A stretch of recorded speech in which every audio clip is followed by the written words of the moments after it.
মা কানা মুহাম্মাদুন আবা আহাদিম মির রিজালিকুম ওয়ালাকিন রাসূলুল্লাহ ওয়া খাতামান নাবিয়্যিন। মুহাম্মদ সাল্লাল্লাহু আলাইহি সাল্লাম তোমাদের কোন সাবালক পুরুষের পিতা নন, তিনি আল্লাহর রাসূল, তিনি শেষ নবী। এটা হলো অনুবাদ। এই পৃথিবীতে একদল মানুষ আছে, তাদেরকে এই আয়াতের অনুবাদ জিজ্ঞাসা করলে তারা অনুবাদ কি করে জানেন? অনুবাদ এইভাবে করবে, মুহাম্মদ সাল্লাল্লাহু আলাইহি সাল্লাম তোমাদের কোন সাবালক পুরুষের পিতা নন, ঠিক আছে, ওয়ালাকিন রাসূলুল্লাহ, তিনি আল্লাহর রাসূল, এতটুকু ঠিক আছে। যেই মাত্র বলবেন ওয়া খাতামান নাবিয়্যিন, তখন কি করবে জানেন? আপনি বলবেন খাতামান নাবিয়্যিনের অনুবাদ করেন, তখন বলবে ভাই একটু ভিতরে আসেন, চা খান, পান খান, আপনার সাথে একটু কথা আছে। আপনি বলবেন কোনো কথা নাই, খাতামান নাবিয়্যিন অর্থ শেষ নবী, এটা অনুবাদ করেন, বলবে এখানে ব্যাখ্যা আছে। ইমাম গাজালি বলেন খাতামান নাবিয়্যিন অর্থ মুহাম্মদ সাল্লাল্লাহু আলাইহি সাল্লাম শেষ নবী, ব্যাখ্যার সুযোগ নাই, মুহাম্মদ সাল্লাল্লাহু আলাইহি সাল্লামের পরে আর কোনো নবী নাই। এই কথায় যদি কারো কোনো সন্দেহ থাকে, এই সন্দেহ যে পোষণ করবে ও কাফের, ওর অনুসারী কাফের। কোন মুসলমান যদি সংসদে দাঁড়ায়ও তার সমর্থন করে, সেও কাফের। ইসলামী আকীদা, ইসলামী আকীদা ও বেদাত। ইসলামী আকীদার আলোচনা করার পরে বেদাত সম্পর্কে আলোচনা করার সুযোগ সম্ভবত হবে না। বিষয়বস্তু দুইটাই বড়। তো ইসলামী আকীদা, এটা হলো প্রথম বিষয়বস্তু। এই লক্ষ্যে আপনাদের সামনে সূরা মাঈদার 5 নম্বর আয়াতে কারিমা তেলাওয়াত করলাম। আয়াতে আল্লাহ তাআলা বলেন ওমাই ইয়াকফুর বিল ঈমানি ফাকাদ হাবিতা আমালুহু,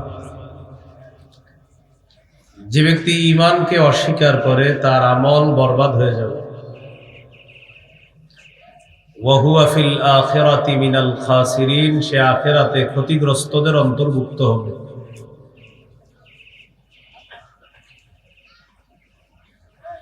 ইসলাম একমাত্র সঠিক ধর্ম, সত্য ধর্ম। এটা ছাড়া আর অন্যান্য যা কিছু আছে সব বাতিল, এই বিশ্বাস থাকতে হবে।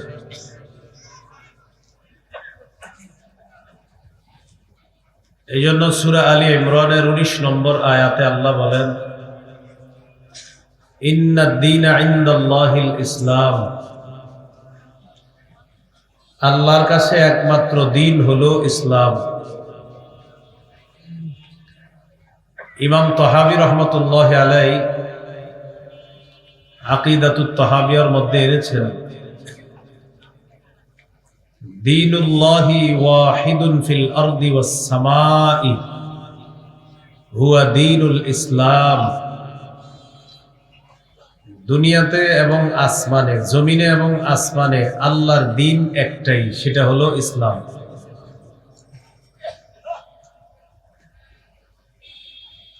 এই জন্য ইসলামই আল্লাহর কাছে একমাত্র দিন। ইসলাম ছাড়া অন্য কোন দিন বাস এগুলা হলো বাতিল। সূরা আলী ইমরানের 85 নম্বর আয়াতে আল্লাহ বলেন ওয়া মান ইয়াবতাগি গায়রাল ইসলামি দীনা, কেউ যদি ইসলাম ছাড়া অন্য কোনো কিছুকে দিন হিসাবে কামনা করে ফালা ইউকবালা মিন, এটা তার থেকে গ্রহণ করা হবে না। শাইখুল ইসলাম ইবনে তাইমিয়া রহমতুল্লাহ আলাইহি তার ফতোয়া, বিখ্যাত ফতোয়ার গ্রন্থ ফাতাওয়া ইবনে তাইমিয়া, সেখানে তিনি এনেছেন মাল্লাম ইকিররা বাতিনান ওয়া যাহিরান আল্লাহ লা ইয়াকবালু সিওয়াল ইসলাম ফালাইসা বিমুসলিম। কোন ব্যক্তি যদি এটা স্বীকার না করে প্রকাশ্যে অথবা গোপনে যে আল্লাহ ইসলাম ছাড়া অন্য কোনো কিছু গ্রহণ করবে না, এটা যদি কেউ স্বীকার না করে, এটা প্রকাশ্যে স্বীকার যদি না করে অথবা গোপনেও যদি স্বীকার না করে, যেভাবে হোক প্রকাশ্যেও কেউ অস্বীকার করে এটা, অথবা কেউ গোপনে গোপনে মুখে মুখে বলে হ্যাঁ ইসলামই সেরা ধর্ম, কিন্তু মনে মনে হলো না ইসলাম ছাড়া অন্যটাও গ্রহণ হতে পারে, ফালাইসা বিমুসলিমিন, সে মুসলমান না। সে কি না? মুসলমান। তাহলে ইবনে তাইমিয়া রাহমাতুল্লাহি আলাইহি বলেন, মান লাম ইউকিররা, যেটা স্বীকার করবে না, আল্লাহ লা ইয়াকবালু দীনান সিওয়াল ইসলাম ফালাইসা বিমুসলিম, যে ব্যক্তি এটা প্রকাশ্যে অথবা গোপনে স্বীকার করবে না যে আল্লাহ তাআলা ইসলাম ছাড়া অন্য কোনো দিন গ্রহণ করবে না, এটা যদি কেউ স্বীকার না করে, সে মুসলমান না। তাহলে আল্লাহ একমাত্র গ্রহণ করবে কোনটা? ইসলাম। ইসলামী আকীদার ক্ষেত্রে মৌলিক 4টি কথা মনে রাখবেন। আমার সাথে একটু বললে আপনাদের মনে থাকবে। বলেন। অশুদ্ধ আকীদা, মিশ্র আকীদা, সংশয়বাদী আকীদা, বিশুদ্ধ আকীদা। অশুদ্ধ আকীদা 2 নম্বর, অশুদ্ধ আকীদা মিশ্রিত বিশুদ্ধ আকীদা, মানে মিশ্র। 3 নম্বর, সংশয়বাদী আকীদা। 4 নম্বর, বিশুদ্ধ আকীদা। এই 4 আকীদার মধ্যে প্রথম 3 আকীদার পরিণতি জাহান্নাম। অশুদ্ধ আকীদা ঠিকানা জাহান্নাম। অশুদ্ধ আকীদা মিশ্রিত বিশুদ্ধ আকীদা পরিণতি জাহান্নাম। সংশয়বাদী আকীদা পরিণতি জাহান্নাম। বিশুদ্ধ আকীদা শুভ পরিণাম, আল্লাহর জান্নাত।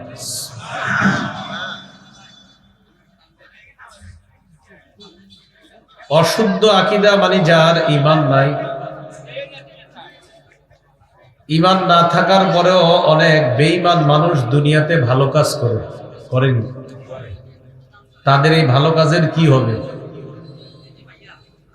যাদের ঈমান নাই, আকীদা অশুদ্ধ, তারা যদি ভালো কাজ করে, তাদের এই ভালো কাজের কি হবে? এই ব্যাপারে 5টা দৃষ্টান্ত দেই, মন দিয়ে শুনেন। 1 নম্বর, ঈমান ছাড়া ভালো কাজ, এটা কোনো ওজন হবে না। ঈমান ছাড়া ভালো কাজের কোনো ওজন হবে না। তো যে আমল কর্ম করার পর যদি আমলের ওজন না হয়, সেটার কি কোনো মূল্য আছে? তাহলে কি শিখলাম? 1 নম্বর, ঈমান ছাড়া ভালো কাজের কোনো কি হবে না? ওজন হবে না। সূরা কাহাফের 103, 104, 105 নম্বর আয়াতে আল্লাহ বলেন, কুল হাল নুনাব্বিউকুম বিল আখসারিনা আ'মালা। নবী আপনি বলেন, আমি কি তোমাদেরকে আমলে অধিক ক্ষতিগ্রস্তদের ব্যাপারে বলবো? যারা আমলে অধিক ক্ষতিগ্রস্ত তারা কারা? আল্লাযীনা দাল্লা সা'য়ুহুম ফিল হায়াতিদ দুনিয়া ওয়া হুম ইয়াহসাবুনা আন্নাহুম ইউহসিনুনা সুনআ। যাদের চেষ্টা প্রচেষ্টা পার্থিব জীবনে সব চেষ্টা প্রচেষ্টা ব্যর্থ, অথচ তারা মনে করে তারা ভালো কাজ করে। তারা মনে করে কি তারা ভালো কাজ করে। উলাইকাল্লাযীনা কাফারু বিআয়াতি রাব্বিহিম ওয়া লিকাইহি ফাহাবিতাত আ'মালুহুম। তারা হলো ওই সমস্ত মানুষ যারা তাদের রবের সাক্ষাৎকে অস্বীকার করে, রবের আয়াতগুলা অস্বীকার করে, রবের সাক্ষাৎকে অস্বীকার করে। ফাহাবিতাত আ'মালুহুম, ফলে তাদের সমস্ত কাজগুলা ব্যর্থ হয়ে যাবে, বরবাদ হয়ে যাবে। ফালা নুকিমু লাহুম ইয়াউমাল কিয়ামাতি ওয়াজনা, ফলে আমি কিয়ামতের ময়দানে তাদের আমলের কোনো ওজন সাব্যস্ত করব না। তাহলে 1 নাম্বার শিখলাম, ঈমান ছাড়া ভালো কাজের দৃষ্টান্ত, দাড়ি পাল্লায় এই কাজের কোনো ওজন হবে না। 2 নম্বর, ঈমান ছাড়া ভালো কাজ মরুভূমির মধ্যে মরিচিকাকে পানি মনে করার মতো। মরুভূমির মধ্যে আপনি পানি মরিচিকা দেখলেন, দূর থেকে দেখলেন মরিচিকা, মনে হলো পানি পানি, কাছে গিয়ে দেখেন আসলে পানি নেই। তাহলে 2 নাম্বার, ঈমান ছাড়া ভালো কাজ মরুভূমির মধ্যে মরিচিকাকে পানি মনে করার মতো। মরিচিকা কি আসলে পানি না কিছুই না? ঈমান ছাড়া ভালো কাজ যে করে মনে হবে অনেক কিছু করে ফেলছি, আসলে কিছুই করে না। দলিল সূরা নূরের 39 নম্বর আয়াতে আল্লাহ বলেন, ওয়াল্লাযীনা কাফারু আ'মালুহুম কাসরাবিন বিকিআতিন ইয়াহসাবুহুয যামআনু মা। যারা কুফরি করেছে, যারা তাদের রবকে অস্বীকার করে, আ'মালুহুম কাসরাব, তাদের কাজগুলা হলো মরিচিকার মতো। বিকিআ, মরুভূমির মধ্যে যে মরিচিকা, এই মরিচিকার মতো। ইয়াহসাবুহুয যামআনু মা, পিপাসার্ত ব্যক্তি ওই মরিচিকাকে পানি মনে করে। হাত্তা ইযা জাআহু লাম ইয়াজিদহু শাইআ, পিপাসার্ত ব্যক্তি পানি মনে করে মরিচিকার কাছে যায়, গিয়ে দেখে আসলে কিছুই না, এখানে পানিও নাই, আর যা চিকচিক করতে দেখছিলাম এটা আসলে দূর থেকে পানি মনে হলো, কাছে গিয়ে দেখে কিছুই না, মরিচিকা। মরিচিকা মানে কিছুই না। আল্লাহ তাআলা বলেন, ঈমান ছাড়া ভালো কাজের দৃষ্টান্ত হলো মরুভূমির মধ্যে মরিচিকাকে পানি মনে করা। মরিচিকাকে পানি মনে করলেও যেমন পানি না, ঈমান ছাড়া ভালো কাজ করলেও এটা কোনো কাজই না, কারণ ঈমান নেই। 3 নাম্বার, ঈমান ছাড়া ভালো কাজ গভীর সমুদ্রে ঘনীভূত অন্ধকারের মধ্যে নিজের হাত দেখতে যাওয়ার মতো। উপরে মেঘের অন্ধকার, এরপরে ঢেউয়ের অন্ধকার, এটার নিচে আরেকটা ঢেউ, এটার নিচে গভীর সমুদ্র। এখন আপনি বলেন, সমুদ্র অন্ধকার, উপরে আরেকটা ঢেউ, উপরে আরেকটা ঢেউ, উপরে মেঘ, এই কঠিন অন্ধকারের মধ্যে এক ব্যক্তি তার হাত দেখতে চায়, দেখা যাবে? ঈমান ছাড়া ভালো কাজ মনে হবে করে ফেলেছি, আল্লাহ বলেই তো দেখবা না। দলিল সূরা নূরের 40 নম্বর আয়াতে আল্লাহ বলেন, আও কাযুলুমাতিন ফি বাহরিল লুজ্জি ইয়াগশাহু মাওজুম মিন ফাওকিহি মাওজ মিন ফাওকিহি সাহাব যুলুমাতুম বা'দুহা ফাওকা বা'দ। যারা ঈমান ছাড়া ভালো কাজ করে তাদের কর্মগুলা ওই অন্ধকারের মতো, যেই অন্ধকার গভীর সমুদ্রে ঘনীভূত অন্ধকার, যেই সমুদ্রকে আচ্ছন্ন করে আছে ঢেউ, ঢেউর উপর আরেক ঢেউ, সেটার উপর মেঘ, এই কঠিন অন্ধকার। যুলুমাতুম বা'দুহা ফাওকা বা'দ। আল্লাহ বলেন, অন্ধকারের উপর অন্ধকার, অন্ধকারের উপর অন্ধকার, এক অন্ধকারের উপর আরেক অন্ধকার, সেটার উপর আরেক অন্ধকার, সেটার উপর আরেক অন্ধকার, সেই অন্ধকারের নিচে আছেন আপনি। তো এখন কি করে? ইদা আখরাজা ইয়াদাহু লাম ইয়াকাদ ইয়ারাহা, কোন ব্যক্তি তার হাত বের করে দেখতে চায়, বলেন দেখা যাবে? আল্লাহ বলেন সেটা দেখবে না। ঈমান ছাড়া ভালো কাজ মনে হবে আমি ফাটায় ফেলছি অনেক কিছু করে, আল্লাহ বলেন কিছুই দেখবা না, খালি দেখবা অন্ধকার, কিছুই দেখবা না। 4 নাম্বার, এটা আমার সাথে একটু বলেন, তাহলে মনে থাকবে। বলেন, ঈমান ছাড়া ভালো কাজ প্রচন্ড ঝড়ের দিনে, প্রবল বাতাসে ছাই রাখার মতো। আপনারা এই মাঠে ছাইয়ের পাহাড় বানাইছেন, এই মাঠে প্রচন্ড ঝড়ের দিনে প্রবল বাতাসে যেন ছাইগুলা না যায় উড়ে। বাতাস আসছে, প্রবল বাতাস আর প্রচন্ড ঝড়, ছাই থাকবে না ভাগবে? ঈমান ছাড়া যে ভালো কাজ করে তার মনে হবে আমি কাজের পাহাড় বানাইছি, আমার ভালো কাজের পাহাড়। আল্লাহ বলে ওই যে ছাইয়ের মতো তোমার পাহাড়, যেরকম ওটা থাকবে না, তোমার এই কাজগুলো সব উড়ে যাবে, থাকবে না। দলিল সূরা ইব্রাহিমের 18 নম্বর আয়াত আল্লাহ তাআলা বলেন, মাথালুল লাযীনা কাফারু বিরাব্বিহিম আ'মালুহুম কারামাদিন ইশতাদ্দাত বিহির রিহু ফি ইয়াউমিন আসিফ। যারা তাদের রবকে অস্বীকার করে তাদের দৃষ্টান্ত কেমন? আ'মালুহুম কারামাদ, তাদের কর্মগুলা হলো কারামাদিন, ছাইয়ের মতো। ইশতাদ্দাত বিহির রিহু ফি ইয়াউমিন আসিফ, যেই ছাইকে প্রচন্ড ঝড়ের দিনে প্রবল বাতাস উড়িয়ে নিয়ে যায়, ওই ছাইয়ের মতো হলো ঈমান ছাড়া ভালো কাজ। তাহলে ভাই 4 নাম্বার কি শিখলাম? ঈমান ছাড়া ভালো কাজ প্রচন্ড ঝড়ের দিনে প্রবল বাতাসে ছায়ের স্তূপ রাখার মতো। প্রবল বাতাসে ছায়ের স্তূপ যেমন থাকবে না, ঈমান ছাড়া ভালো কাজের পাহাড় বানাইলেও সেটা থাকবে না।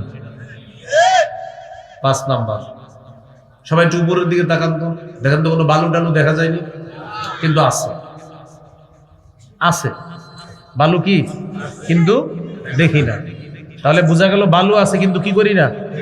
শীতকালে টিনের ঘর আছে যাদের, দেখবেন টিনের একটা ছিদ্র দিয়ে যদি একটা রৌদ্র ঢুকে ঘরে, ওই রৌদ্রের মধ্যে ঘুরি ঘুরি কি জানি উড়ে। আসলে কি শুধু রৌদ্রে না পুরা ঘরে? পুরা ঘরে দেখা যায় শুধু রৌদ্রে, আসলে পুরা ঘরেই বালু। তাহলে বোঝা গেল আমাদের এখানে বালু আছে, এরপরেও দেখি না। এতটুকু বুঝছেন নি? তাহলে 5 নাম্বার দৃষ্টান্ত আমার সাথে একটু বলেন। ঈমান ছাড়া ভালো কাজ উঠতে থাকা, অদেখা, বিক্ষিপ্ত ধূলিকণার মতো। অদেখা, উঠতে থাকা, বিক্ষিপ্ত ধূলিকণা যেমন দেখা যায় না, ঈমান ছাড়া ভালো কাজ তেমন দেখা যাবে না। এই উঠতে থাকা বিক্ষিপ্ত ধূলিকণার মতো আল্লাহ বানায় দিবে কিয়ামতের মাঠে। সূরা ফুরকানের 23 নম্বর আয়াতে আল্লাহ বলেন, ওয়াকাদিমনা ইলা মা আমিলু মিন আমালিন ফাজআলনাহু হাবাআম মানসুরা। যারা ঈমান ছাড়া ভালো কাজ করে, আল্লাহ বলেন তাদের এই ভালো কাজগুলোর ব্যাপারে আমি সিদ্ধান্ত, আমি ফয়সালা করব, তাদের এই ভালো কাজগুলাকে উড়তে থাকা অদেখা বিক্ষিপ্ত ধূলিকণার মতো বানায় দেব। তাহলে বলেন তো, অদেখা উঠতে থাকা বিক্ষিপ্ত ধূলিকণা কি দেখা যায়? কিয়ামতের মাঠে ঈমান ছাড়া যারা ভালো কাজ করবে, খুঁজবে এত ভালো কাজ করলাম কোথায়, ওই যে দেখো খুঁজো, পাও কিনা, পাওয়া যাবে না, উঠতে থাকবে। এই হলো আজকের প্রথম আলোচনা। 1 নাম্বার আকীদা কি? অশুদ্ধ আকীদা। এই অশুদ্ধ আকীদা নিয়ে 10টা 20টা হসপিটাল বানাইলেন, ভালো কাজ করলেন মাশাআল্লাহ, কিন্তু আপনার এই ভালো কাজের কোনো মূল্যায়ন থাকবে না যদি ঈমান না থাকে। আকীদা নাম্বার 2, অশুদ্ধ আকীদা মিশ্রিত বিশুদ্ধ আকীদা। কোরআনের 6236টা আয়াত, এর মধ্যে একজনে 6235টা আয়াত বিশ্বাস করে, একটা আয়াতের একটা অংশে শুধু সন্দেহ করে, ঈমান আছে না গেছে? কি বলেন? বেচারা 6235টা তো বিশ্বাস করে, একটাই শুধু কি করে? সন্দেহ। এই সন্দেহ তার ওই 6235টা বিশুদ্ধ আকীদারে নষ্ট করে দেয়। তাহলে কোরআনের সবগুলো আয়াত বিশ্বাস করে, একটা আয়াতের সামান্য অংশে সন্দেহ থাকলে ঈমান চলে যাবে। বাড়াইতে বাড়াইতে কেউ যদি বলে কোরআন যেটা আল্লাহ নাজিল করছে সেটা নাই, সেটা দেওয়ার জন্য আল্লাহ মুহাম্মদ সাল্লাল্লাহু আলাইহি সাল্লামের পরে আরেকজন গুরুজি নবী পাঠাইছে, নাউজুবিল্লাহ বলেন, সেই নবীকে আল্লাহ কোরআন দিছে, এটা কি ঈমান আছে না গেছে? হ্যাঁ, এই জন্য তো এরা কাফের। 2 নম্বর, অশুদ্ধ আকীদা মিশ্রিত বিশুদ্ধ আকীদা। মনে করেন কোরআনের সব যদি কেউ বিশ্বাস করে, সূরা আহজাবের 40 নম্বর আয়াতের একটা অংশে কিছু মানুষ বলে ব্যাখ্যা সাপেক্ষে এটা সারা বিশ্বাস করবে। কি ব্যাখ্যা? মুহাম্মদ সাল্লাল্লাহু আলাইহি সাল্লাম শেষ নবী।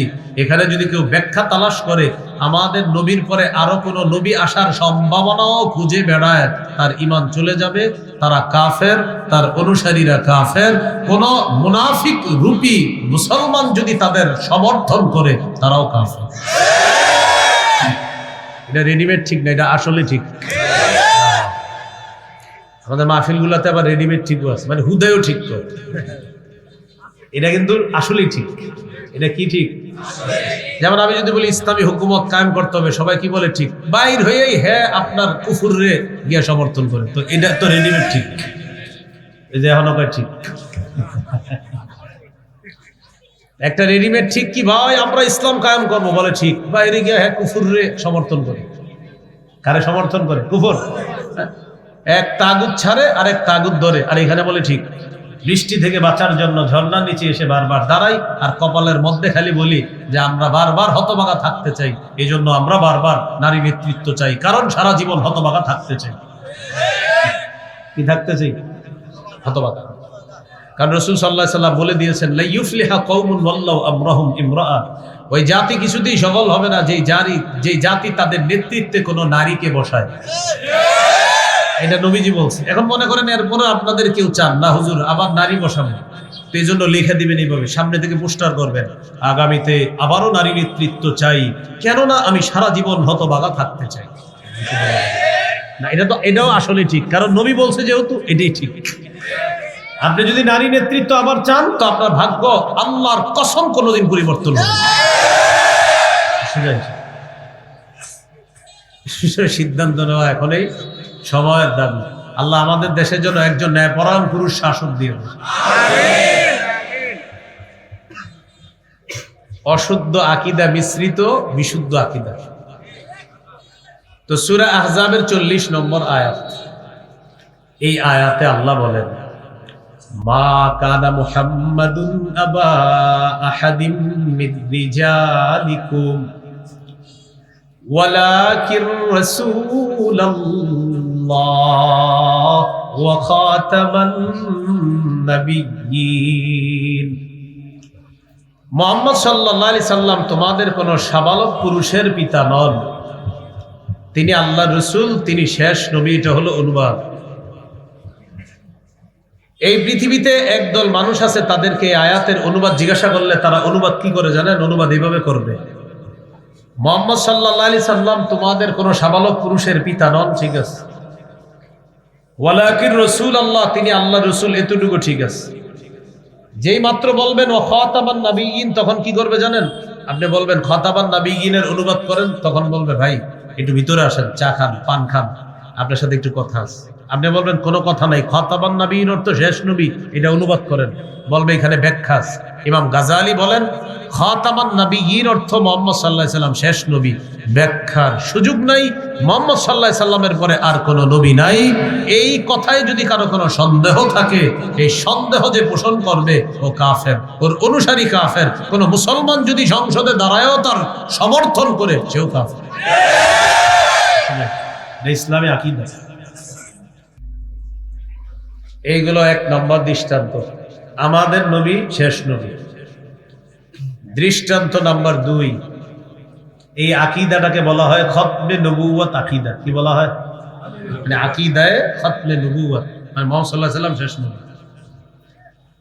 সহিহ বুখারীর বর্ণনা 3535, মানে 3535 নম্বর হাদিস। এই হাদিসের মধ্যে আছে قال رسول الله صلى الله عليه وسلم إن مثلي ومثل الأنبياء من قبلي كمثل رجل بنى بيتا فأحسنه وأجمله إلا موضع لبنة في زاوية।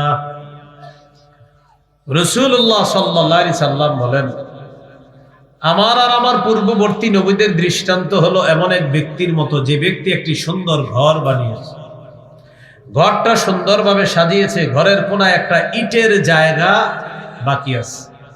বলেন ঘর কি সমাপ্ত না অসমাপ্ত? ফাজআলান নাসু ইয়াতুফুনা বিহি ওয়া ইয়াজাবুনা লা ওয়া ইয়াকুলুনা হাল্লা বুদিআত হাদিহিল লাবিনা।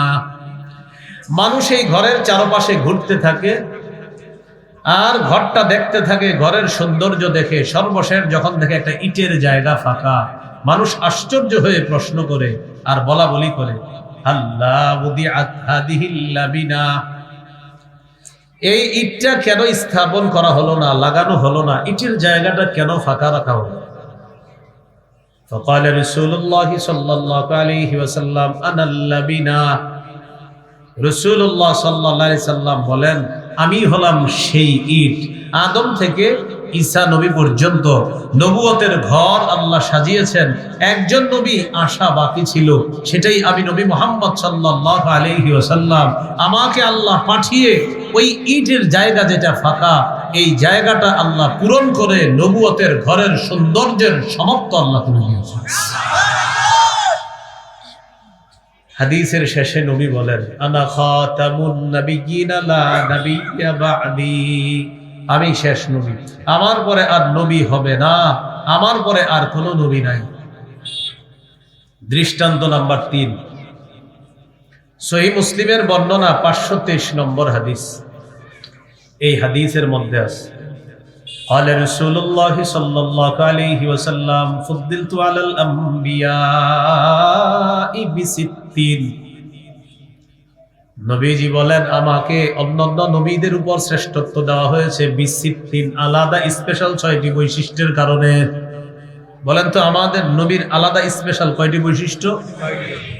1 নম্বর, উ'তিতু জাওয়ামিআল কালিম, আমাকে কম শব্দে ব্যাপক অর্থবোধক সম্পন্ন বাক্য বলার যোগ্যতা আল্লাহর পক্ষ থেকে দেওয়া হয়েছে।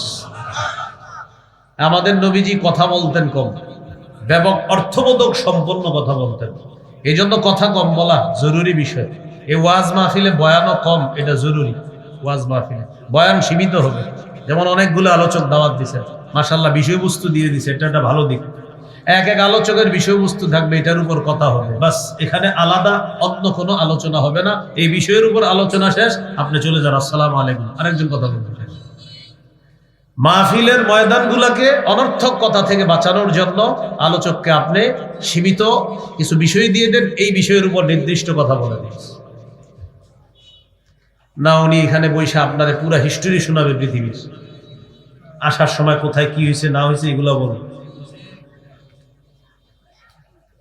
আমাদের নবী কথা বলতেন কম, মেপে মেপে কথা বলতেন। সাহাবায়ে কেরাম বলেন, আমরা যদি চাইতাম নবীর কথাগুলা গণনা করে রেখে দিতে পারতাম। এ হলো 1 নাম্বার।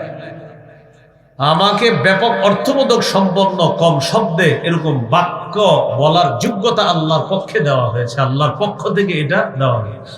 2 নাম্বার, ওয়ানুসিরতু বির-রু'বি মাসিরাতা শাহরিন, আমাকে প্রভাব দ্বারা সাহায্য করা হয়েছে। 1 মাসের দূরত্বে বেঈমানদের অন্তরে আমার ব্যাপারে প্রভাব সৃষ্টি করার মাধ্যমে আল্লাহ আমাকে সাহায্য করেছেন। 3 নাম্বার, ওয়া উহিল্লাত লিয়াল গনাইম, আমার জন্য গনিমতের সম্পদ বৈধ করে দেওয়া হয়েছে, যুদ্ধলব্ধ গনিমতের সম্পদ বৈধ করে দেওয়া হয়েছে। 4 নাম্বার, ওয়াজুইলাত লিয়াল আরদু মাসজিদান ওয়া তাহুরা, আমার জন্য পুরা জমিনটাকে পবিত্রতার মাধ্যম এবং সেজদার স্থান, গোটা জমিনকে বানিয়ে দেওয়া হয়েছে। আমরা মুসলিম আছি যারা, আমাদের কোনো সীমারেখা নাই, সারা দুনিয়া আমাদের। হ্যাঁ, সারা দুনিয়া আমাদের। আমাদের পুরা দুনিয়া, আমাদের কোনো সীমারেখা নাই। আমরা ইসলামের পতাকা উড্ডীন করার জন্য সারা দুনিয়াতে যেখানে প্রয়োজন সেখানে যেতে হবে। বুঝে ঠিক বলতেছেন তো? এটাও আকীদার বিষয়। এটা কিসের বিষয়? কিন্তু এই মাইকে বসে আবার কুফরি আকীদাও প্রকাশ করা হয়, সাবধান, এটাও আকীদার বিষয়।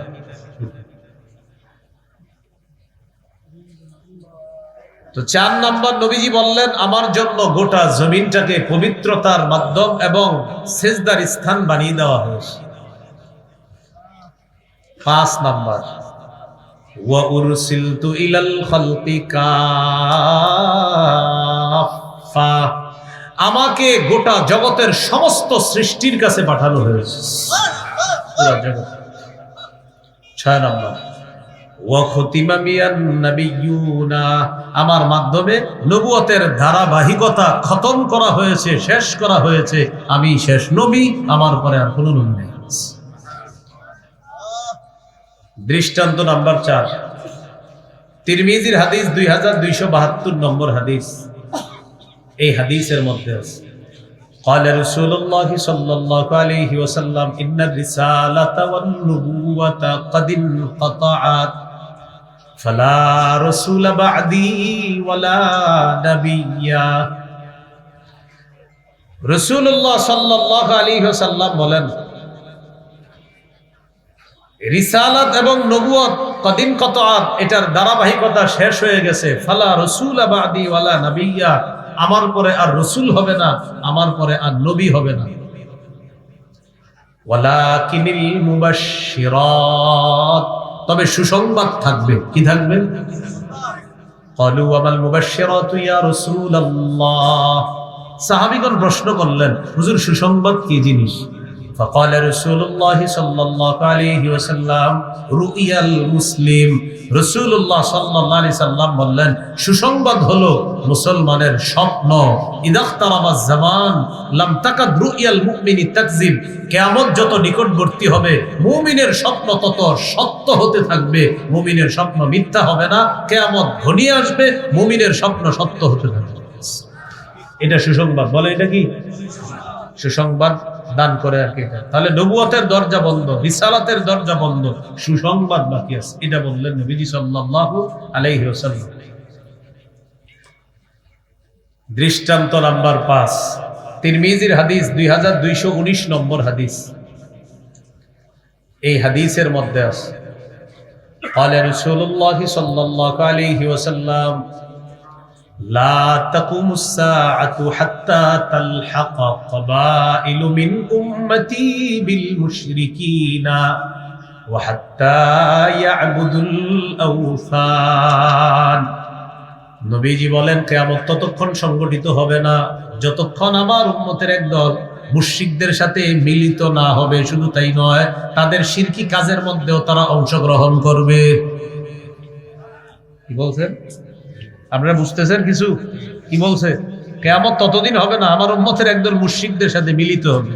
শুধু মিলিত না, শুভেচ্ছার বন্যা বর্ষা। কিসের বন্যা? নাম হবে সম্প্রীতি। কি নাম দিবে?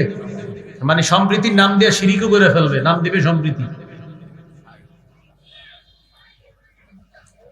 তো এইগুলা যখন দেখি তখন আপনি মনে করেন না যে হুজুর, যে এগুলা দেখার পরে কি মনে হয়? কি মনে হয়? নবীর কথা যে সত্য, এটাই মনে হয়। আর কি মনে হয়? তো নবী বলেন, আমার উম্মতের একদল মুশরিকদের সাথে মিলিত হবে, তাদের ইবাদত আর্চনা, তাদের অনুষ্ঠানে তারা অংশগ্রহণ করবে। এটার নাম দিবে সম্প্রীতি। এখন আপনারা বলেন, নবীজি বলছে এরকম হবে, কবে হবে? জি হচ্ছে। এরপরে রাসূলুল্লাহ সাল্লাল্লাহু আলাইহি সাল্লাম বলেন, ওয়া ইন্নাহু সায়াকুনু ফি উম্মতি 30 দাজ্জালুনা কাযাবুন। আমার পরে আমার উম্মতের মধ্যে 30 জন মিথ্যাবাদী দাজ্জালের আবির্ভাব ঘটবে। কুল্লুহুম ইয়াজউমু আন্নাহু নাবিয়্যুন, প্রত্যেকই দাবি করবে সে নবী। বলি নাউযুবিল্লাহ। ওয়ালা নাবিয়্যা বাদি, নবী বলেন শোনো, আমার পরে আর কোনো নবী হবে না, আমার পরে আর কোনো নবী নাই। 30 জন মিথ্যাবাদী দাজ্জাল, এরা দাবি করবে সে নবী। নবী বলেন শোনো, আমার পরে কিন্তু নবী নেই। দৃষ্টান্ত নাম্বার 6, সহিহ বুখারীর বর্ণনা 3455 নম্বর হাদিস।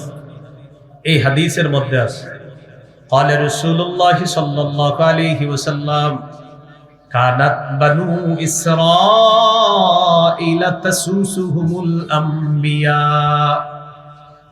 রাসূলুল্লাহ সাল্লাল্লাহু আলাইহি সাল্লাম বলেন, বনি ইসরাইলের নেতৃত্ব দিত নবীগণ। কুল্লামা হালাকা নাবিয়্যুন খালাফাহু নাবিয়্যুন, একজন নবী বিদায় নিতেন, এরপরে আল্লাহ আরেক নবীকে স্থলাভিষিক্ত করে দিতেন। খুব বুঝেন আকীদাটা।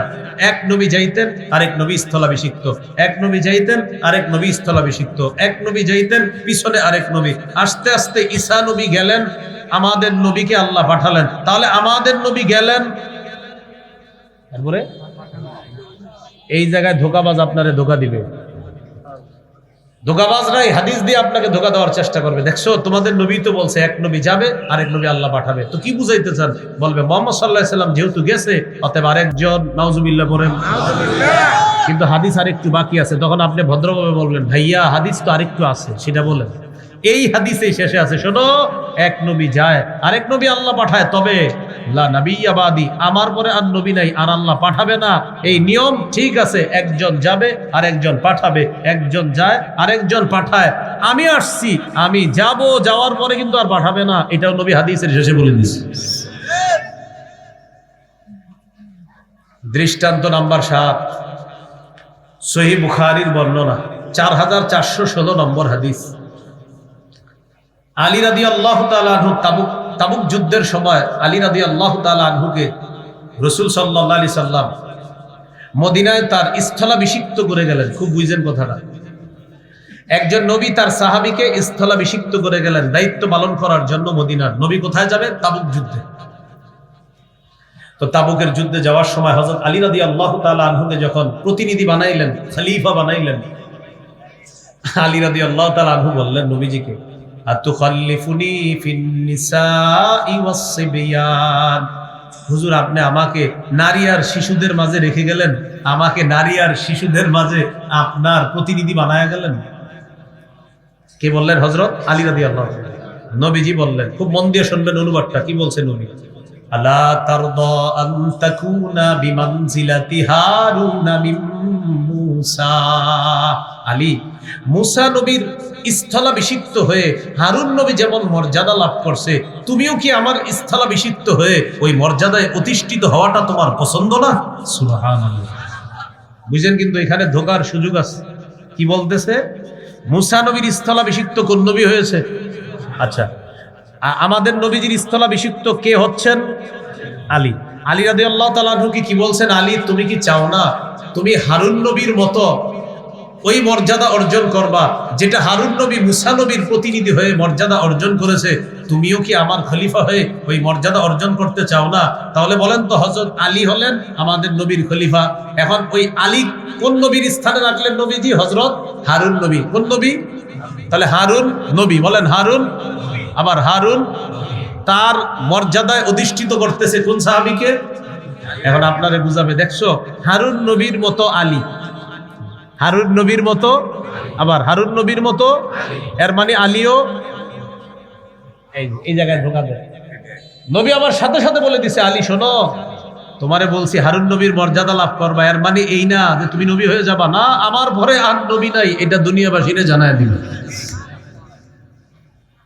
তাহলে মূসা নবীর স্থলাভিষিক্ত হয়েছেন হারুন নবী, আমার স্থলাভিষিক্ত হচ্ছ তুমি। তবে আলী শোনো, তুমি সাহাবী, হারুন নবী নবী, তুমি কিন্তু সাহাবী, আমার পরে আর নবী হবে না, আমার পরে আর নবী নাই, এই আকীদাটাও ঠিক রেখো। আলী রাদিয়াল্লাহু তাআলা নবী ওই হাদিসেই নবী এই কথা বলে দিচ্ছে। দৃষ্টান্ত নাম্বার 8, সহিহ বুখারীর বর্ণনা 3532 নম্বর হাদিস। এই হাদিসে আমাদের নবীর নামের মধ্যেই প্রমাণ হবে আমাদের নবী যে শেষ নবী। সুবহানাল্লাহ। قال رسول الله صلى الله عليه وسلم لي خمسة أسماء। নবীজি বলেন আমার 5টি নাম আছে। 1 নাম্বার আনা মুহাম্মদ, আমি মুহাম্মদ সাল্লাল্লাহু আলাইহি ওয়াসাল্লাম। 2 নাম্বার ওয়া আনা আহমদ, আমার নাম আহমদ সাল্লাল্লাহু আলাইহি ওয়াসাল্লাম। 3 নাম্বার ওয়া আনাল মাহি আল্লাযী ইয়ামহুল্লাহু বিল কুফরা, আমার নাম মাহি সাল্লাল্লাহু আলাইহি সাল্লাম, যার মাধ্যমে আল্লাহ সমস্ত কুফরকে মিটিয়ে দিবেন। 4 নাম্বার ওয়া আনাল হাশিরুল্লাযী ইহশারুন নাসু আলা কদামাইয়া, আমি হাশির সাল্লাল্লাহু আলাইহি সাল্লাম, আমার চারপাশে মানুষকে সমবেত করা হবে কিয়ামতের ময়দানে। 5 নাম্বার ওয়া আনাল আকিব, আমি সর্বশেষ আগমনকারী নবী। সুবহানাল্লাহ। তাহলে আমাদের নবী সর্বশেষ আগমনকারী নবী। 6 এবং 7 নাম্বার দৃষ্টান্ত থেকে আপনাদেরকে একটু জিজ্ঞাসা করি, একটু খুব মন দিয়ে শুনেন। 6 নাম্বার দৃষ্টান্ত ছিল, নবী বলছেন বনি ইসরাইলে এক নবী যাইতো, আরেক নবী আল্লাহ এর পরে পরে পাঠিয়ে দিতেন। তাহলে নিয়মটা হলো এক নবী যাবে, আরেক নবী আল্লাহ পাঠাবে, এক নবী যাবে, আরেক নবীকে আল্লাহ প্রতিনিধি এর পরে পাঠিয়ে দিবেন। ঈসা নবী গেলেন, আমাদের নবীকে পাঠাইলেন। তাহলে আমাদের নবী গেলেন, এরপর বলেন কোথায় আছে? বলেন ওই হাদিসে আছে। বলেন কোথায় আছে এই কথা? 7 নাম্বার দৃষ্টান্ত থেকে আপনাদেরকে জিজ্ঞাসা করি, হযরত আলী রাদিয়াল্লাহু তাআলা আনহুকে নবীজি মদিনায় যখন প্রতিনিধি বানিয়ে রেখে তাবুক যুদ্ধে যাওয়ার সময় বললেন, আলী তুমি মূসা নবী হারুন নবীকে যেমন প্রতিনিধি খলিফা বানিয়ে চলে গেলেন, তুমি কি চাও না হারুন নবীর ওই মর্যাদায় তুমিও অধিষ্ঠিত হয়ে তুমি কি সন্তুষ্ট হতে চাও না? তার মানে হযরত আলীও হারুন নবীর মতো। তাহলে তিনি কি নবী না সাহাবী?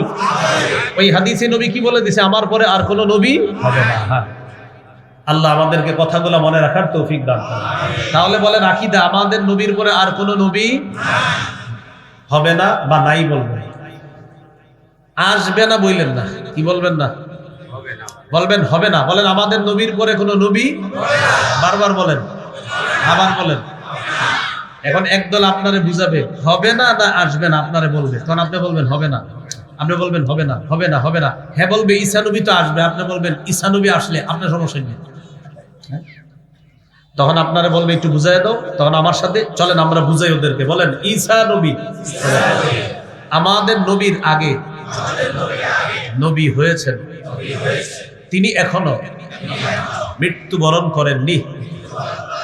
পৃথিবীর সবাইকেই মরতে হবে, সেই নিয়ম পালন করার জন্য আল্লাহ তাআলা কিয়ামতের আগে ঈসা নবীকে আবার পৃথিবীতে আনবেন। তিনি আসবেন, তবে নতুন করে নবী হবে এমনটা না, কারণ তিনি তো আগেই নবী হয়েছেন। আমাদের নবীর পরে নতুন করে কেউ নবী হয় নাই, হবে না, হতে পারে না, সম্ভাবনাও নাই। কেউ যদি সন্দেহ করে সে কাফের, তার অনুসারী কাফের, তার সমর্থনকারী কাফের। মনে থাকবে নি? এই হলো 2 নাম্বার আলোচনা আজকে। অশুদ্ধ আকীদা মিশ্রিত বিশুদ্ধ আকীদা। আপনার হাজারো আকীদা সুন্দর, আপনি বলবেন, আপনার কলিগ সহপাঠী বলবেন, যখন বলবেন এই তোদেরকে বাংলাদেশের ওলামায়ে কেরাম সহ সারা পৃথিবীর আলেমরা কাফের বলে দেবেন, তখন বলবে তুই দুঃখটা বুঝছস, আমরা নামাজ রোজা হজ যাকাত সব বিশ্বাস করি। আপনি বলবেন নামাজ বিশ্বাস করো, বলবে হ্যাঁ, হজ হ্যাঁ, যাকাত হ্যাঁ, তাহলে সবই বিশ্বাস করো। লা ইলাহা ইল্লাল্লাহ মুহাম্মাদুর রাসূলুল্লাহ এটা বিশ্বাস করো, তাও বলবে হ্যাঁ। অনুবাদ করো তো অনুবাদ করবে আল্লাহ ছাড়া কোনো ইলাহ নাই, মুহাম্মদ সাল্লাল্লাহু আলাইহি ওয়াসাল্লাম আল্লাহ রাসূল, তো সবই তো ঠিক আছে, কাফের কেন? তখন বলবেন আচ্ছা মুহাম্মদ সাল্লাল্লাহু আলাইহি ওয়াসাল্লাম আল্লাহ রাসূল বিশ্বাস করো, বলবে হ্যাঁ। তখনই বলবেন শেষ রাসূল বিশ্বাস করোনি, তখন বলবে দোস্ত একটু ব্যাখ্যা। যখন বলবেন শেষ রাসূল বা শেষ নবী মানো কিনা, তখনই বলবে চলেন একটু চা খাই, ব্যাখ্যা। তখনই বলে দিবেন ও বুঝে ফেলছি তুমি কাফের, ব্যাখ্যার সুযোগ নেই। বাস এই জন্য মোল্লা আলী কারি রহমতুল্লাহ আলাই শরহু ফিতউল আকবরের মধ্যে লিখে দিয়েছেন 274 নম্বর পৃষ্ঠা, দাওয়াতুন নবী বাদা নবিয়িনা সাল্লাল্লাহু আলাইহি ওয়াসাল্লাম কুফরুন বিল ইজমা। আমাদের নবীর পরে কেউ যদি নবুয়তের খালি দাবিদার, মানে দাবিটা উঠায় যে হতেও পারে, সর্বসম্মতিক্রমে কাফের। তাহলে আশা করি আপনারা খতমে নবুয়তের আকীদাটা বুঝতে পারছেন যে কোন জায়গায় তারা আমাদেরকে ধোঁকাটা দেওয়ার চেষ্টা করে। তাহলে বলেন মুহাম্মদ সাল্লাল্লাহু আলাইহি ওয়াসাল্লাম আল্লাহর শেষ রাসূল, বলেন মুহাম্মদ সাল্লাল্লাহু আলাইহি ওয়াসাল্লাম মুহাম্মদ সাল্লাল্লাহু আলাইহি ওয়াসাল্লাম আল্লাহর শেষ নবী এবং শেষ রাসূল। তাহলে তারা বলে লা ইলাহা ইল্লাল্লাহ অর্থ আল্লাহ ছাড়া কোনো ইলাহ নাই, মুহাম্মদ সাল্লাল্লাহু আলাইহি ওয়াসাল্লাম আল্লাহর রাসূল, সবই ঠিক আছে। তাহলে সমস্যা কোথায়? আল্লাহর শেষ রাসূল, আল্লাহর শেষ নবী, এই জায়গায় তারা ব্যাখ্যা করতে চায়, এই জন্য কাফের। আজকের 3 নম্বর আলোচনা, বলেন সংশয়বাদী আকীদা। কি আকীদা? সংশয়বাদী আকীদা কাকে বলে জানেন? কিয়ামত বিশ্বাস করেন, তখন বলে 50-50 চান্স, হতেও পারে নাও হতে পারে, এরকম। কিছু লোক টক শোতে যায়, টক শো, তো যাওয়ার পর মনে করেন উনি ইংরেজি পারে, তো ইংরেজি পারাটা খারাপ না, এখানে আপনারা যারা আছেন অনেকে ইংরেজি পারেন, তো তাকে জিজ্ঞাসা করে আখেরাত বিশ্বাস করেন, তখন বলে বিশ্বাস করেন, বলে দেন, মানে এটা ইংরেজি বলে দিন, উনি বুঝে যে আমি অনেক শিক্ষিত। তো আপনারা ভালো ইংরেজি যারা পারেন তারা বলে দেন ভাইয়া ইংরেজি তো আমরাও পারি, এই জন্য এরকম ভাব নিতে হবে কেন? হ্যাঁ, মানে উনি ইংরেজিতে বলে দিল উনি আখেরাত বিশ্বাস করেন। তো আবার চকশুতে জিজ্ঞাসা করে আখেরাত বিশ্বাস করেন, মেবি, হতেও পারে নাও হতে পারে। নোয়াখালী মসজিদের খতিব সাহেবের শুনছি বলছে আখেরাতের কিয়ামত হবে, হুজুর বলছে হইতেও পারে নাও হইতে পারে, বাস ঈমান শেষ। এখন আমাদের আকীদা দুরুস্ত করি, বলেন কিয়ামত কি হতে পারে না নিশ্চিত হবে? এটা আমাদের আকীদা, নিশ্চিত কিয়ামত হবে। বলেন সূরা নাবা 17 নম্বর আয়াত, কোন সূরা? 17 নম্বর আয়াত। এই আয়াতে আল্লাহ বলেন ইন্না ইয়াউমাল ফাসলি কানা মিকাতা, বিচার দিবসের, কিয়ামত দিবসটা মিকাতা, সুনির্ধারিত। কিয়ামত দিবসটা কি? সুনির্ধারিত। বলেন আল্লাহ তাআলা এটা মুলতবি করে রেখেছেন, সময় মতো ঘটিয়ে দিবেন। দলিল সূরা হুদ 104 নম্বর আয়াত। এই আয়াতে আল্লাহ বলেন ওয়ামা নুআখিরুহু ইল্লা লিআজালিম মা'দুদ, আমি কিয়ামতের বিষয়টাকে গনে গনে কিছু দিনের জন্য মুলতবি করে রেখেছি, সময় মতো ঘটায় দিব। তাহলে আমাদের আকীদা কিয়ামত হতে পারে, নাউজুবিল্লাহ বলেন, কিয়ামত হতে পারে, তাহলে নিশ্চিত হবে।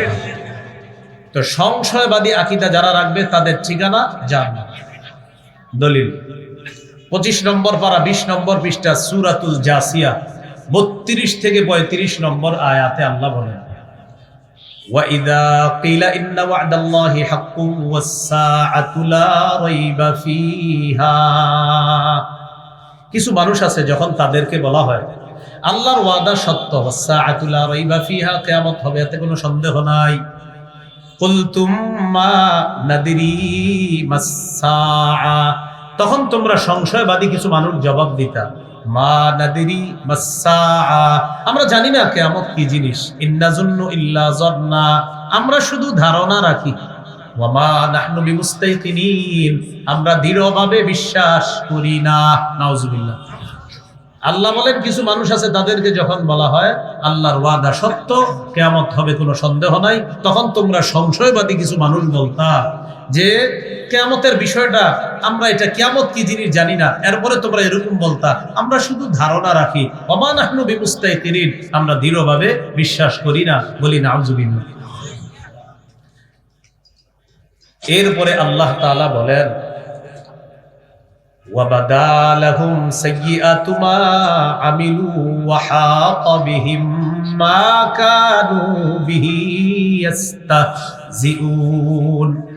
সেদিন তাদের সামনে তাদের কৃতকর্ম প্রকাশ পেয়ে যাবে, তাদের উপহাসের কারণে তাদের চারদিক থেকে আযাব তাদেরকে বেষ্টন করে ফেলবে। বলি নাউজুবিল্লাহ। আল্লাহ তাআলা বলেন, وَقِيلَ الْيَوْمَ نَنسَاكُمْ কামা নাসিতুম লিকা ইয়াউমিকুম হাদা, তোমরা যেমনি ভাবে আজকের এই দিনটা ভুলে গিয়েছো, আমি আল্লাহ তোমাদেরকে ছেড়ে দিব। আমি আজকে আল্লাহ তোমাদের ব্যাপারে ফয়সালা করব, কোনো ওজন নির্ধারণ করব না। কিসের ওজন? কাজই তো করো নাই, ইমানই তো নাই, বিনা ওজনে যান। এরপরে ওজনের পাল্লা আল্লাহ স্থাপন করবেন, দেখাবেন দেখো কোনো ওজন নাই আমলে। কেন নাই? এটা প্রথমে আলোচনা করছি। অদেখা উড়ন্ত বিক্ষিপ্ত ধূলিকণা মরিচিকাকে পানি মনে করার মতো ভুলে গেছেন সবাই, শুরুর দিনে আলোচনা করলাম। আল্লাহ তাআলা শেষের দিকে বলেন, ওয়া মাওয়াকুমুন নার, তোমাদের ঠিকানা জাহান্নাম, ওয়া মা লাকুম মিন নাসিরিন, তোমাদের কোনো সাহায্যকারী থাকবে না। আল্লাহ আমাদের সকলকে সংশয়বাদী আকীদা থেকে হেফাজত করে। 4 নাম্বার আকীদা, সর্বশেষ আলোচনা আজকে, বিশুদ্ধ আকীদা। বলেন কি আকীদা? এটা জরুরি। বলেন গম পরিমাণ, জব পরিমাণ, অথবা সরিষার দানা পরিমাণ খাঁটি ঈমান নিয়ে যদি মরতে পারি, একদিন জান্নাতে যাব ইনশাআল্লাহ। কি পরিমাণ? গম পরিমাণ, জব পরিমাণ বা সরিষার দানা পরিমাণ। সহিহ বুখারীর বর্ণনা, রাসূলুল্লাহ সাল্লাল্লাহু আলাইহি সাল্লাম বলেন, ইয়াখরুজু মিনান নার মান ক্বালা লা ইলাহা ইল্লাল্লাহ ওয়া ফি কলবিহি মিসকালু ওয়াজনু শাঈরাতিন মিন খায়র ওয়া ফি কলবিহি ওয়াজনু দাররাতিন মিন খায়র ওয়া ফি কলবিহি ওয়াজনু বুররাতিন মিন খায়র, আই মিন ঈমান। যে ব্যক্তি লা ইলাহা ইল্লাল্লাহর বিশ্বাস নিয়ে মারা যাবে আর তার অন্তরে যদি গম পরিমাণ, জব পরিমাণ, সরিষার দানা পরিমাণ ঈমান থাকে, এই বেচারা যদি কোনো গুনাহের কারণে জাহান্নামে যায়ও কিন্তু ওর ঈমানটা পিওর, একদিন আল্লাহ জাহান্নাম থেকে বের করে জান্নাতে দিয়ে দিবেন। তো এই জন্য আজকে থেকে আপনারা ঈমানটা পিওর রাখবেন, আর কোনো আমল করেন না। নাকি করতে হবে? হ্যাঁ, করতে আমল কিন্তু করতে হবে। এটা মনে করেন না যে হুজুর বাস খাঁটি ঈমান, কিন্তু খাঁটি ঈমান মানেই তো নামাজ পড়বেন, ঈমান আছে বলেই তো নামাজ পড়বেন, ঈমান আছে বলেই তো হজ করবেন। কেন বলেন সবাই? কেন বলেন সবাই? এটাই তো ঈমানের দাবি। বলেন এটা কি? নামাজ কেন পড়বো? ঈমানের চাওয়া এটা। রোজা কেন রাখবো? ঈমানের চাওয়া। হজ কেন করবো? ঈমানের চাওয়া। তো চাওয়াও তো পূরণ করতে হবে।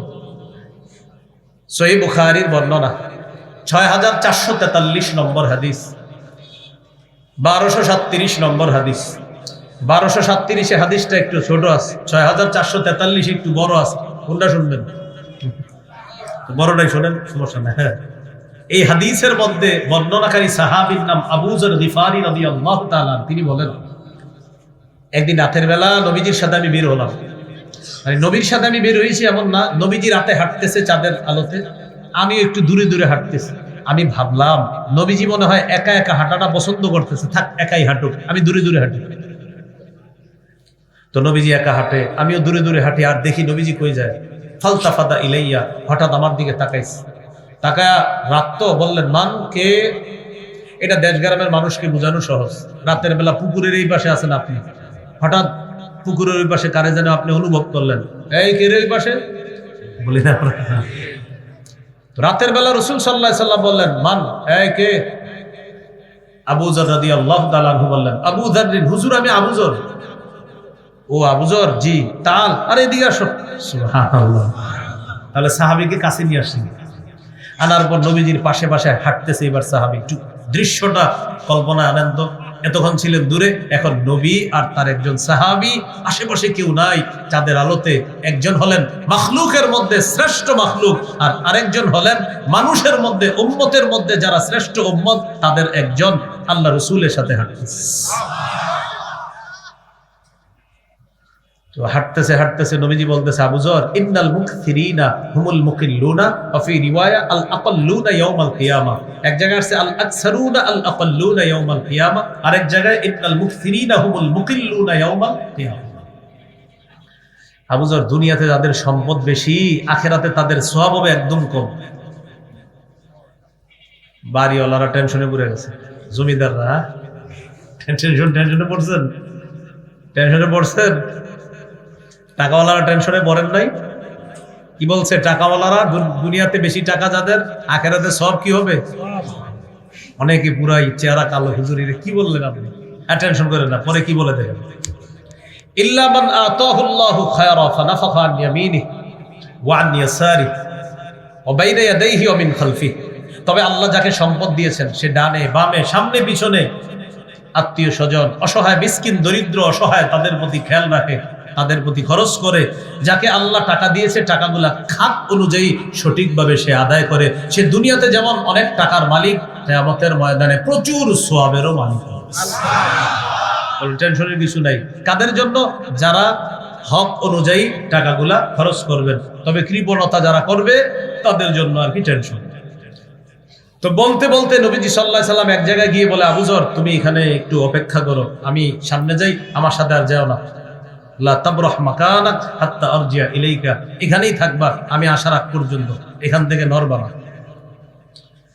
আবু যর গিফারি রাদিয়াল্লাহু তাআলা আনহু বললেন, একসাথে চলতেছিলাম, হঠাৎ আমারে বলতেছে তুমি এখানে থাকবা, আর যাবা না, আমি একা যাবো সামনে। নবীজি যাইতেছে যাইতেছে যাইতেছে। আবু যর গিফারি বলেন, রাত তো অনেকক্ষণ দেখলাম নবীজিকে, হঠাৎ আর দেখি না, কোথায় গেছে। যাওয়ার পর একটু পরে আমি একটা আওয়াজ শুনলাম, বিকট আওয়াজ, কঠিন একটা শব্দ শুনলাম। আমি ভয় পেয়ে গেলাম, নবীজির কোনো বিপদ হলো কিনা। সাথে সাথেই আমি রওনা করব, মনে হলো নবীর কাছে যাই। মনে পড়ছে, আবু যর, যা হবার হবে, নড়বা না, এখানেই থাকবা।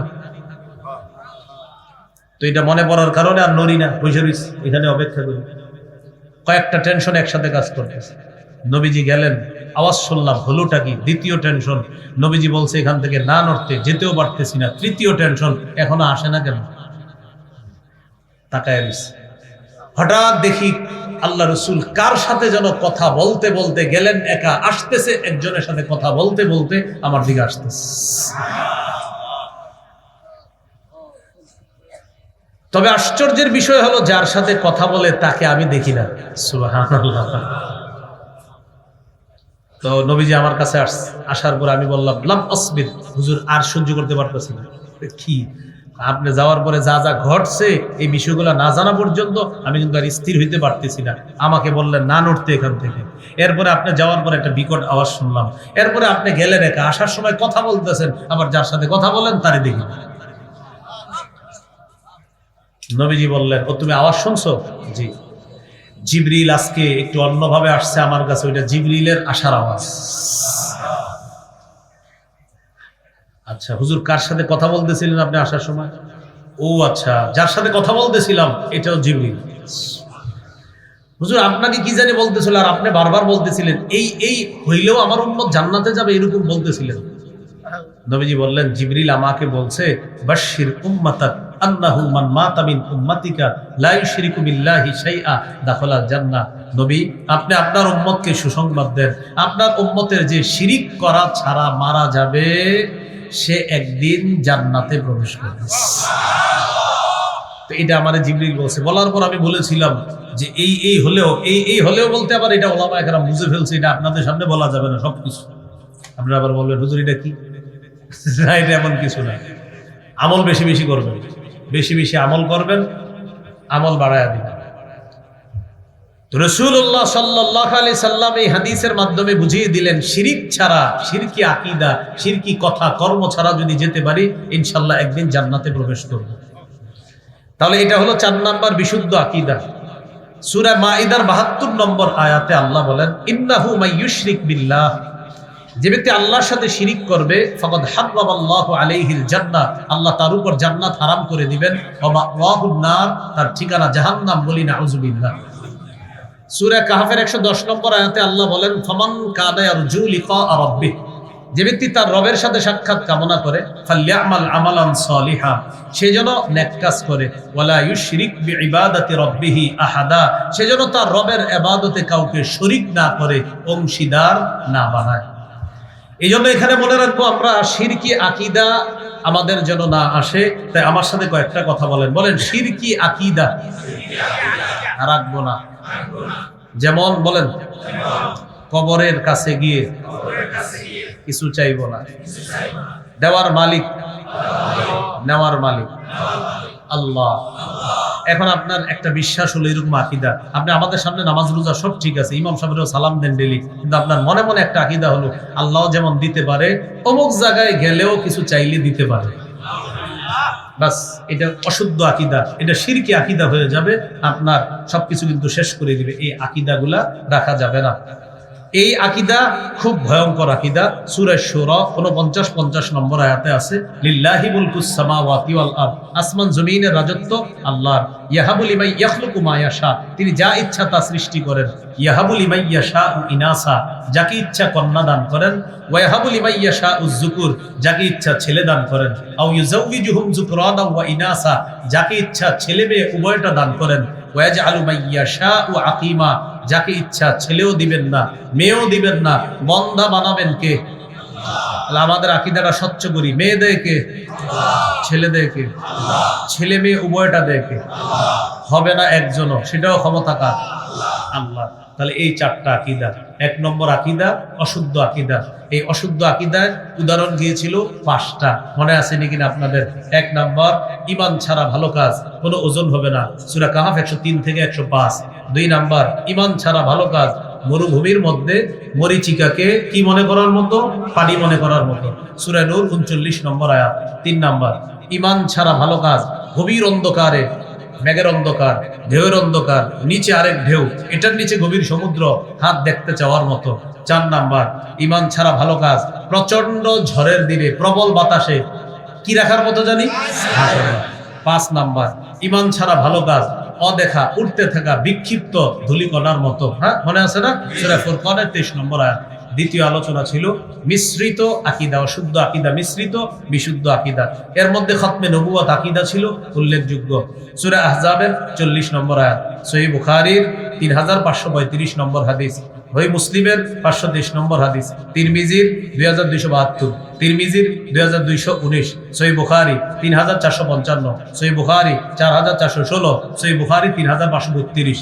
3 নম্বর আকীদা সংশয়বাদী আকীদা, সূরা জাসিয়াতের 32 থেকে 35 নম্বর আয়াত, 25 নম্বর পারা, 20 নম্বর পৃষ্ঠা। সংশয়বাদী আকীদা যারা পোষণ করবে তাদের ঠিকানাও জাহান্নাম। সর্বশেষ, বিশুদ্ধ আকীদা যাদের থাকবে ইনশাআল্লাহ একদিন জান্নাতে যাবে। সূরা মাইদা 72 নম্বর আয়াত, সূরা লোকমান 13 নম্বর আয়াত, সহিহ বুখারী 1237 নম্বর হাদিস, সহিহ বুখারী 6443 নম্বর হাদিস এবং কিতাবুর রিকাকের সর্বশেষ হাদিস। জাহান্নামীকে সর্বশেষ যে জাহান্নামী যাদেরকে বের করবে আল্লাহ জাহান্নাম থেকে, এটাও সরিষার দানা পরিমাণ ঈমানওয়ালা মানুষগুলাকে আল্লাহ জাহান্নাম থেকে বের করে জান্নাত দান করবেন। আল্লাহ আমাদের সকলকে বিশুদ্ধ আকীদা নিয়ে যেন দুনিয়া থেকে যেতে পারি, আপনাদের সাথে যেন আল্লাহ জান্নাতে সাক্ষাৎ করা যায়। আমার মিম্বরে আমানত আছে একটা সংকলন, এই সংকলনের মধ্যে আকীদা সম্পর্কে ও পঞ্চম ষষ্ঠ খণ্ডে সুন্দর সুন্দর আলোচনা আছে, যাদের সংগ্রহে আছে হ্যাঁ, পঞ্চম এবং ষষ্ঠ খণ্ডের আলোচনাগুলো সুন্দরভাবে করে নেবেন। এই আকীদা সংক্রান্ত আলোচনা পঞ্চম খণ্ডে আছে। পঞ্চম খণ্ডটা পুরাটাই আলোচনা হলো লা ইলাহা ইল্লাল্লাহ মুহাম্মাদুর রাসূলুল্লাহ। পঞ্চম খণ্ডের আলোচনাই শুধু এই লা ইলাহা ইল্লাল্লাহ আর মুহাম্মাদুর রাসূলুল্লাহ, এটা পুরো পঞ্চম খণ্ড। ইনশাআল্লাহ একটু সংগ্রহ করে নেবেন, পড়ার অনুরোধ রইল আপনার। আল্লাহ আমাদের সকলকে যে কথাগুলো শুনলাম বললাম আমল করার তৌফিক দান করেন। উঠাউঠি করবো না, আমাদের হযরত মাওলানা মুফতি আব্দুল বাতেন কাসিমা মোহাম্মদুর হুজুর আসবে ইনশাআল্লাহ, কথা বলবেন। এরপর খতিবুল উম্মাহ মাওলানা হাফিজুর রহমান সিদ্দিক হুজুর শেষে সবার শেষে কুয়াকাটা হুজুর আসবে ইনশাআল্লাহ। আপনারা আখিরি মুনাজাত করে এখান থেকে যাবেন। দোয়া চাই সবার কাছে। আসসালামু আলাইকুম ওয়া রাহমাতুল্লাহ।